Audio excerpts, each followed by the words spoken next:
ஹஸ்பண்டோட பர்த்டேல கேக்குங்கிற ஒரு காமெடி பண்ணி தான் சொன்னல, அதோட கண்டினியூஷன் தான் இது. கேக் கட் பண்ண கையோடயே வந்து லஞ்சுமே ப்ரிப்பேர் பண்ணிட்டேன். கேக் பண்ண அந்த சைடோடையும் வந்துட்டு ரைஸும் தாலும் வச்சதுனால டேரெக்டாகவே பொரியல் தான் ரெடி பண்ணிட்டு இருந்தேன். கத்திரிக்காய் வாழைக்காய் பொரியல் தான்.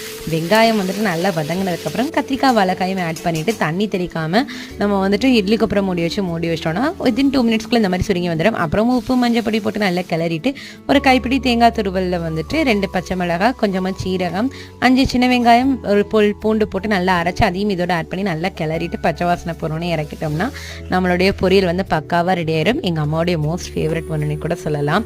அன்றைய தினத்துக்கு நான் வந்து பிரியாணி தான் பண்ணுவேன்னு சொல்லிட்டு அவங்க நினச்சிட்டு இருந்தாங்களா.